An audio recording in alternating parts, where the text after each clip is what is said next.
Hi, I'm Naval Ravikant. I'm the founder and CEO of AngelList, which is the world's largest online network for startups and investors, and now talent that's also looking to join startups. And I'm here talking to the guys at Syntellia who have a great new technology. Let them introduce themselves. Thanks, Naval. Hi, Naval. I'm Yanis, and this is my co-founder Costa. We're founders of Syntellia. We're making a keyboard technology for smartphones that lets you type without even looking. One of the challenges we're having right now is we're growing the team. We're trying to find the right talent to join us. And early on, it's very important to find the right people to get on the bus. So one of the challenges we have is we're still a small startup. We're trying to attract talent that is oftentimes picked by very large organizations here in San Francisco Bay Area. So we've seen your team. It's a pretty decent team, and you've been a startup. How do you attract the right people early on? Yeah, I mean, it's a great question. The hardest thing right now in Silicon Valley, as painful as fundraising might be, the hardest thing in the tech business is recruiting. It's actually why we launched our recruiting side of the platform, because that's where the startups are having the pain. Um, it's funny, I actually had a very high quality investor recently forward me an email of positions, sorry, of candidates that have shown up that have been referred to them by other companies. And this is one of the high value service that a well-connected investor will often perform for their portfolio companies. They'll send out an email with all the good candidates. And looking down, there was nobody technical on the list. Like nobody technical is available. It is very, very difficult to hire great engineers and designers and developers and product managers and analytical marketers right now. And I think fundamentally the reason is because on the high end, you have people like Google and Facebook offering very high salaries, restricted stock units, and so on. It's the opposite of what's happening in the rest of the country. And then on the low end, these people can go start their own startups and own 25, 50%. So they say, why do I need to own a quarter or 0.5% of your thing? So it's actually quite difficult to hire. And at AngelList, we're lucky in that we managed to build a great team, but it's been very slow going. I would say we've made one solid hire every 3 to 6 months. It's been that slow, and we're constantly recruiting. And by the way, we're running one of the largest recruiting platforms on the internet, certainly for startups, if not the largest. So it's brutally difficult. So here's kind of how we find recruiting works well. I'll give you some high level tips and then I'll give you some actual practical hacks. The high level tips are number one, of course, you got to build a great pipeline. Your best pipeline is going to come from uh, your personal contacts, and you literally have to forcibly sit down with everyone in the company and say, tell me the 10 best people you've ever worked with or gone to school with. And I don't care what they're doing now. I don't care if they're getting their PhD. I don't care if they're starting their own company. I don't care if they're just joined Google a month ago. You get those 10 best people, and then you just pound the pavement and you have lunch, coffee, breakfast, dinner, whatever with each of them. Even if they are not available for recruiting, they're going to give you a few people, demand 3 people from them, and keep in touch because when they come loose, you want them thinking of you.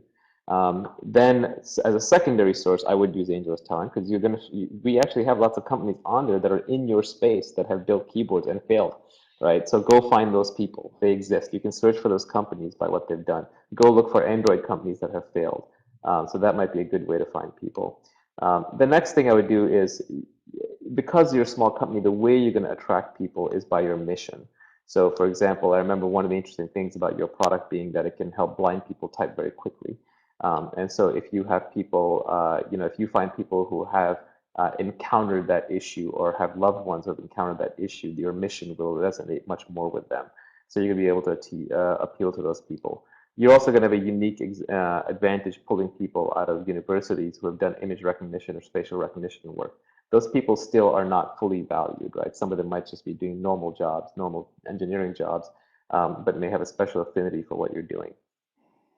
In terms of the actual hacks in the process, let's say you have a funnel, you have a pipeline.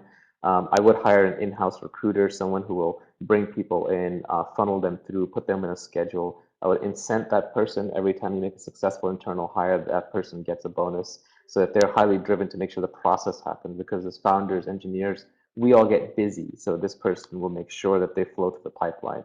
You have to decide very fast. If you have someone in the office more than 2 or 3 times, and you don't have an offer in their hand by the time they're done with that process, if you're taking weeks to decide, you'll always lose them in this environment.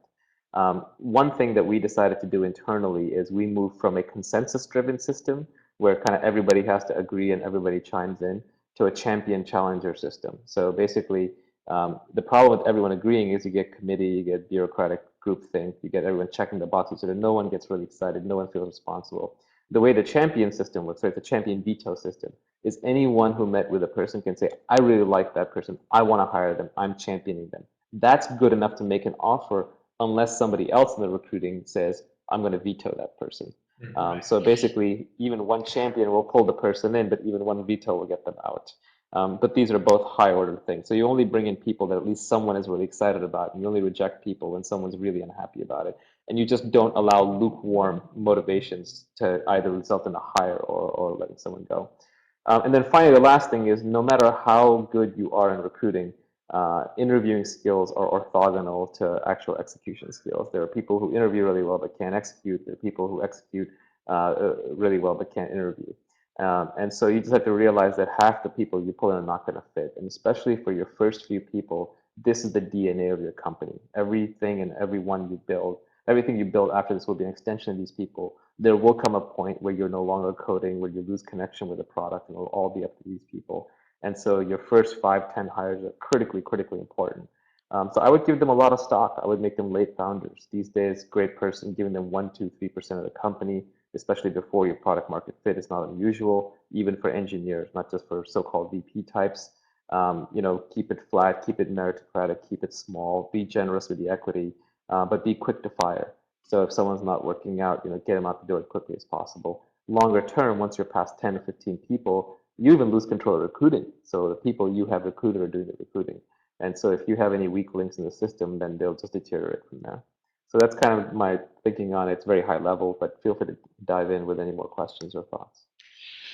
Thanks for that, Naval. It's very insightful and I think very helpful as we're continuing to grow the team. I was wondering if you had any insights on managing the seniority level changing in a startup, where usually you might start with people that are not very senior, but slowly you get more and more senior people, and there's an interesting dynamic where more senior people join much later. They might have less equity or more pay. There's some difference to the earlier members of the team, and we want to make the team very cohesive. So do you have any thoughts on that?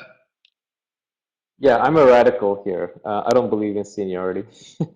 So everyone we hire at AngelList, we just made an offer to a 20-year-old who's still in school.